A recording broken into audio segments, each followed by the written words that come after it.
At the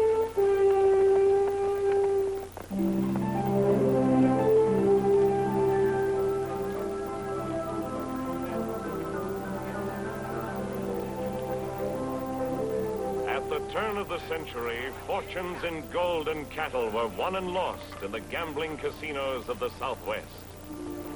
One of these fortunes might have been lost and a murder unavenged, but for one man, Rex Allen stars as the Frontier Doctor.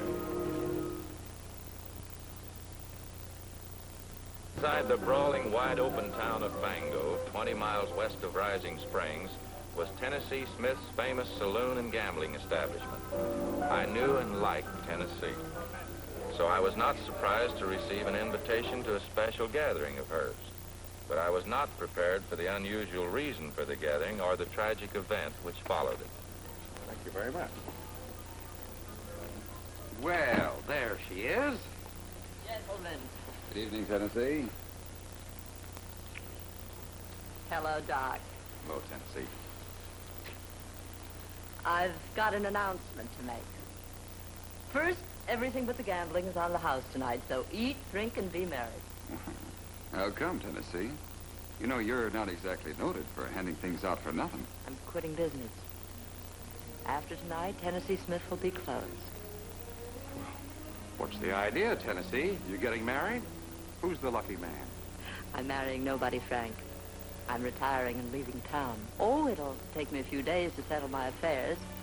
But tomorrow I'm taking the coach over to Elkton and buy myself some clothes and get prettied up for that trip. There's one more thing. I've always counted Dr. Bill Baxter as one of my dearest friends. As a token of our friendship, I should like you to have this.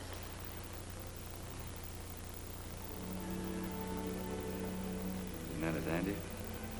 Look at it. Oh, that's right. Very nice. Thank you, Tennessee. I'll treasure it always. Well, that's about it, gentlemen. Now, let's make this a night to remember. It's got to last us a long, long time. Best of luck, Tennessee. Good luck.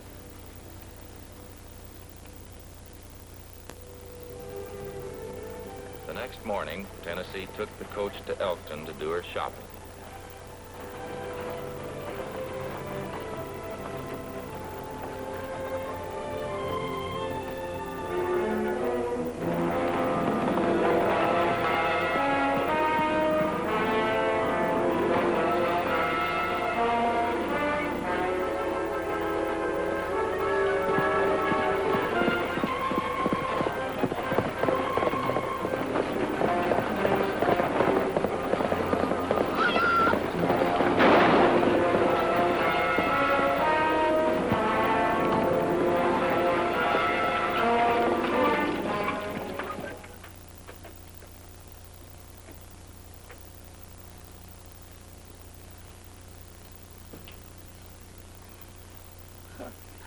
Dr. Baxter, I'm sure glad you come. Miss Tennessee, she just lies here.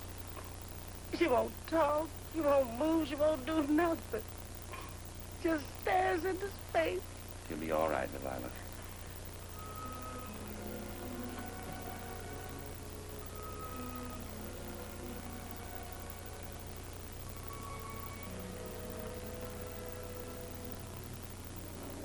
How long has she been like this? I guess since she was shot, they took her off the coach like that.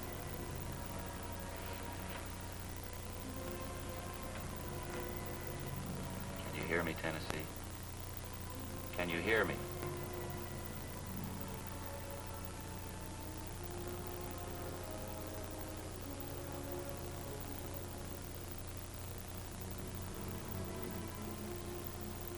If I could have gotten some reaction from her, move her head, or any other sign of the will to live, it was impossible to remove the bullet without causing her death. The once laughing, happy-go-lucky Tennessee was doomed to spend her remaining days in the grip of complete paralysis.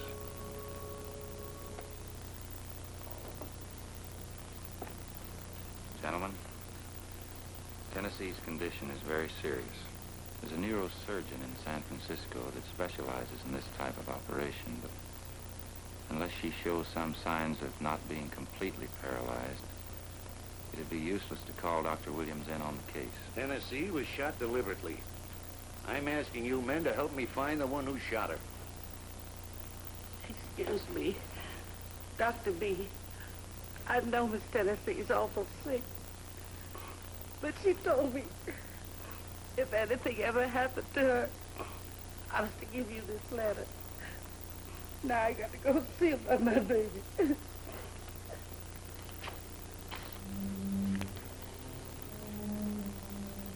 her will. You're all witnesses. She appoints me executor and leaves her estate in its entirety to a Miss Penny Chalmers, whose address is Mont Blanc School for Girls, St. Louis, Missouri. Wonder who she is. I'll send her a telegram and tell her to come out here right away. Well, what are you going to do about Tennessee till she gets here? I'm going to move her over to the hospital in Elkton. Sheriff, as executor, I want you to seal the cash register, the safe, and her desk, and padlock this place until Penny Chalmers gets here. A few days later, in answer to my telegram, Penny Chalmers arrived.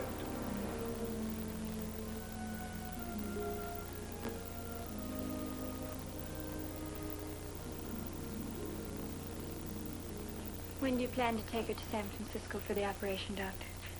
Well, not until she regains consciousness and gets some of her strength back. Wouldn't be safe to move her in this condition. Is there anything I can do to help? I don't think so, not now. Let's go out to her mansion. I want you to meet some of her friends.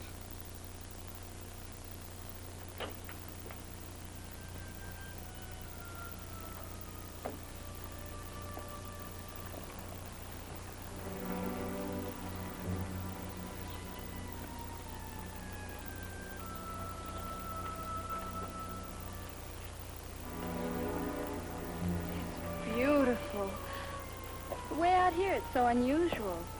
Tennessee's an unusual woman.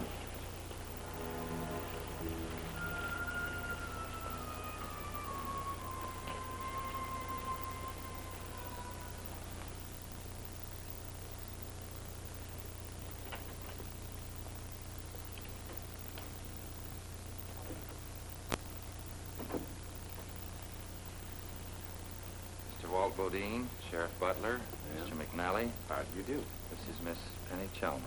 How do you do, Miss Chalmers? We're all old friends here of Tennessee Smith's. Naturally, we're very curious about you, how you happen to know her and so forth. That is, of course, if you don't mind telling us. Oh, not at all, Mr. Bodine.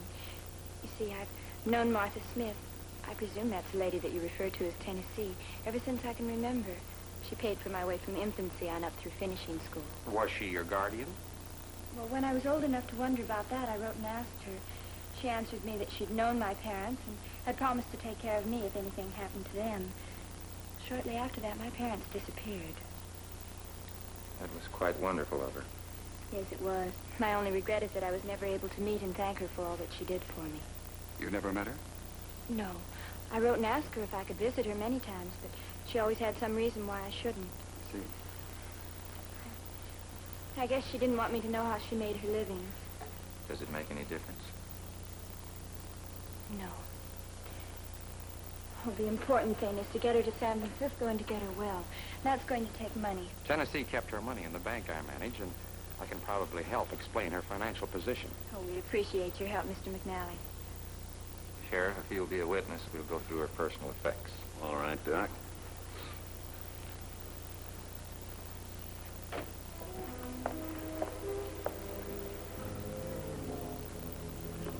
You got the key to the desk, Sheriff? Yeah.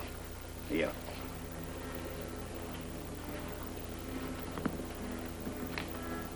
There's something wrong with this lock. Say, look, Doc. That seal I put on has been broken. This desk has been forced open. You think there's a connection between this and her being shot? I wonder. Look here in the dust. It's a good, clear set of fingerprints. That theory's awful new yet, Doc. I've been reading some articles by a man named Francis Galton.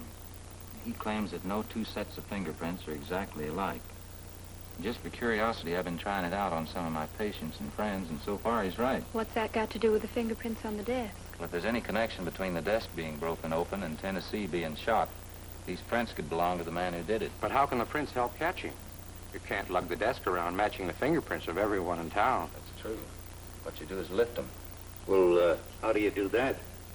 I think I've got enough stuff in my medical bag to do it.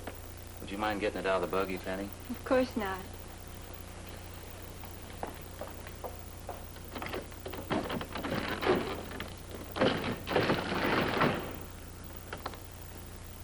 There's her books. Her bank book. She shows a steady profit here of about $1,000 a month. Let's see where the money went to. I can tell you. Here you are. Thank you, Penny. Put it right here. We were just going through Tennessee's bank book. As I was about to say, you'll find that she has a very low balance. Less than $50? That's right. You see, for the past 9 months, Tennessee withdrew her capital at the rate of $10,000 a month. She wiped out everything she had. Well, did you ask her why? I did, but she never told me. Did she draw it out in cash, or have you transferred to another city? She drew the money out in cash.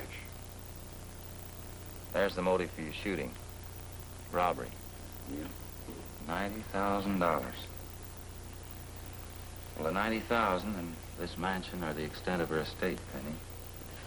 We'll try to get the money back for you.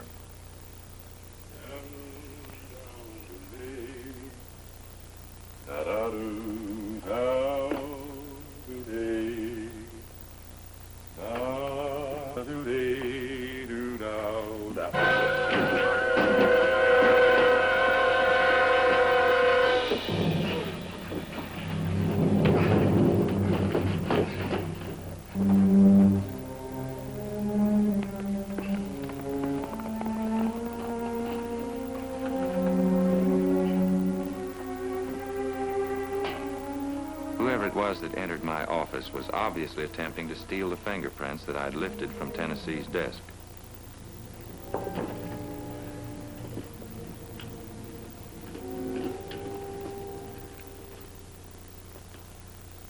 I don't blame you for packing a gun, Doc. You got any idea who it was? No, it happened so quick I didn't get a good look at him. He was masked. But I've got my suspicions. Who? The only other people who knew about the prints besides Penny and you and me was Walt Bodine and Frank McNally. I'm sorry, Doc. I guess I shouldn't have done it. But I told everybody in town about you lifting the prints. I figured it was the only way I could make them agree to being fingerprinted. I see. It's such a newfangled notion, they're all afraid of it. Maybe if we could get some of the town's leading citizens to agree to be fingerprinted, the rest would go along. Who you got in mind? Well, Frank McNally, for instance. As president of the bank, he carries a lot of weight. Frank McNally. Yeah. All right, let's go see him.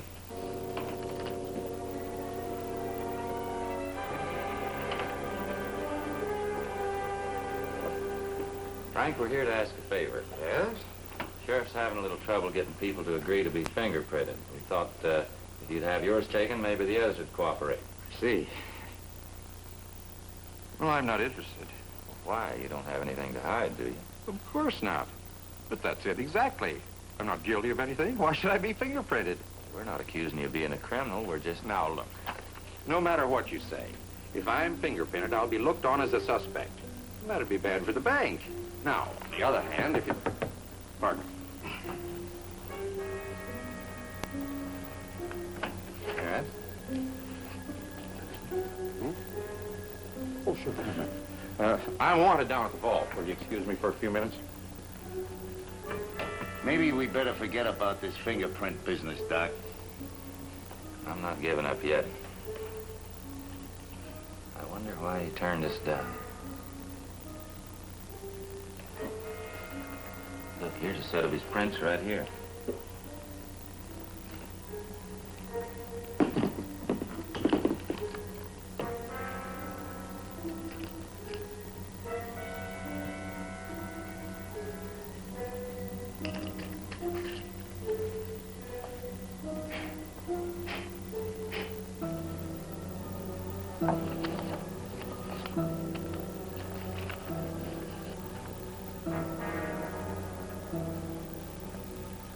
curly cues in the middle? Yeah. That scar on the center finger? Uh-huh. These prints match. What's the idea? Your prints here. They match the ones on Tennessee's desk. That's impossible. What would I want to steal from Tennessee? $90,000, maybe? That's ridiculous. I'll take him down to my office. Maybe he'll tell the truth. No, those are not my prints. Here, look. I can't reach that. All right? Take my fingerprints. You'll see they don't match. We'll take your word for it, Frank. Do you remember anyone who visited you today who stood right about here? Well, how should I know? There have been a lot of people in here. Maybe you can help me. Yes, sir? Did you happen to see a man in here at this desk who might have stood about like this? Well, yes. A man came in and put his hands on the desk just like that. Who was it? Mr. Bodine. Walt Bodine? Are you sure? Positive. Is that all, sir? Yes, that's all. Thank you.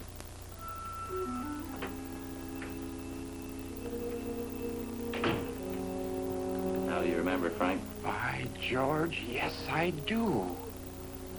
And I can tell you another thing. Walt had a good reason for killing Tennessee. What do you mean? Well, I happen to know that he needed money to keep the ranch going. He tried to borrow it from me, but the bank directors turned him down. Right after that, he started courting Tennessee. Go on. Well, my guess is that he borrowed it from her. Then when she decided to retire, she asked for it back. Walt shot her when he couldn't pay off. Sounds reasonable, Doc. Tennessee must have had a record of the loan, and that's what Walt stole from the desk. I think we better pay a visit to Walt's ranch. Thanks a lot, Frank. See you, Frank. Good luck.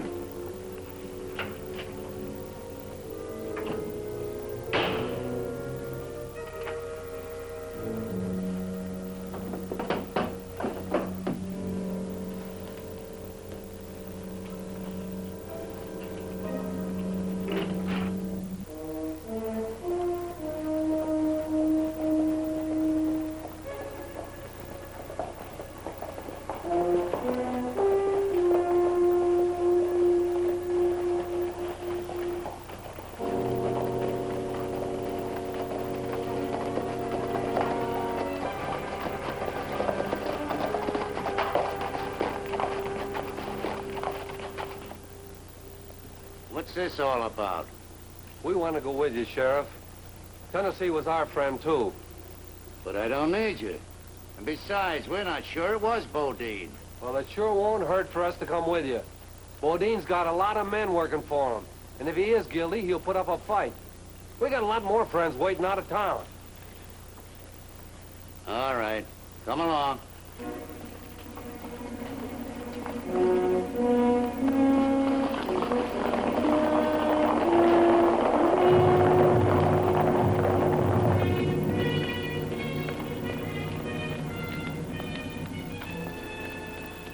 Walt, the sheriff's on his way out here to take your fingerprints. Don't get so excited, Frank. I won't let him have them. Don't be a fool.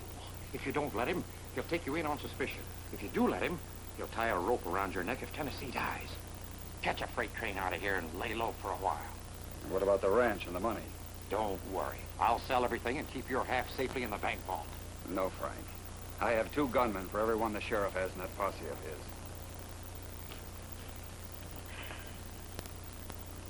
Tom, I want you to get the men armed and get them down to the north fence line right away. Sure thing, boss.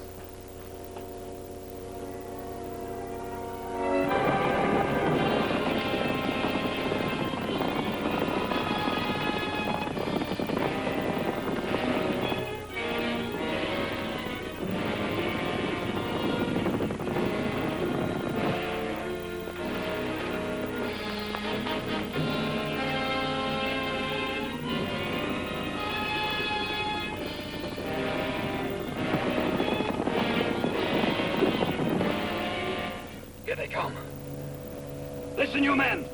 There's $50 for every one of you to turn this posse back.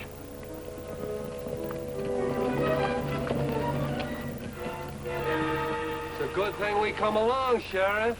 They're waiting for us. Come on.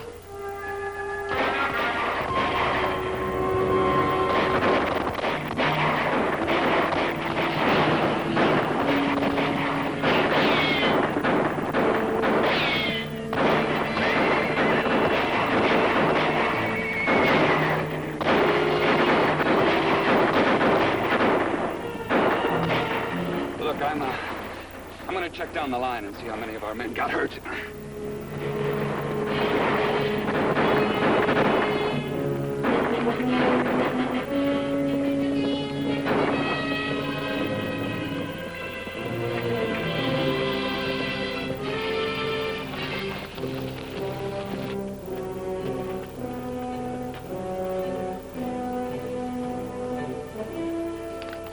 Fight's not with you fellas. We're after Walt Bodine. Where is he? We don't know. He took off. Sorry, I got here too late. Any of you men know where Bodine went? Haven't any idea. Maybe I can help you. Yeah? It was from a distance, but I saw a man riding toward the railroad tracks. Now, if it should happen to be Bodine, remember he's dangerous. Have your men shoot to kill. Jim! Ed! Bodine's headed for the railroad!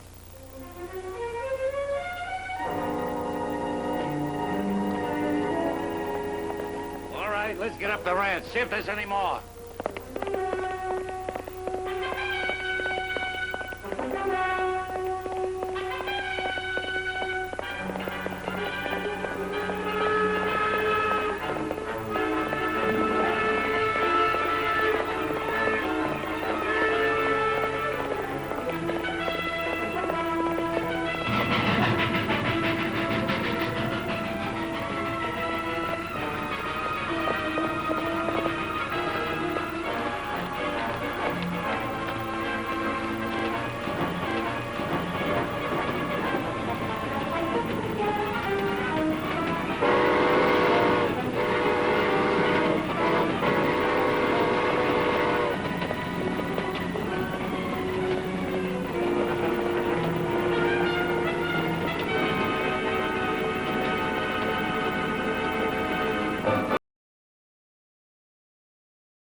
That means we can take her to San Francisco for the operation. I'm afraid not. We'll have to wait till she regains consciousness. Let's hope that won't be too late. Penny, I'm going to break a sacred promise that I made Tennessee a long time ago. I think she'll forgive me. Tennessee Smith is your mother.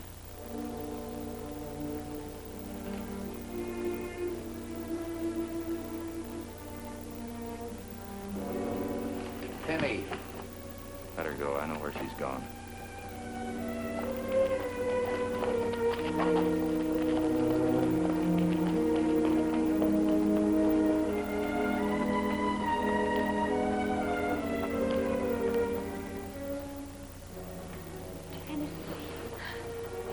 Tennessee, why didn't you tell me?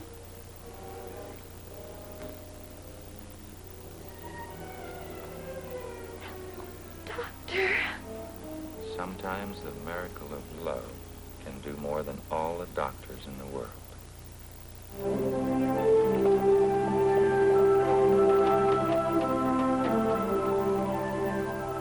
It was good news.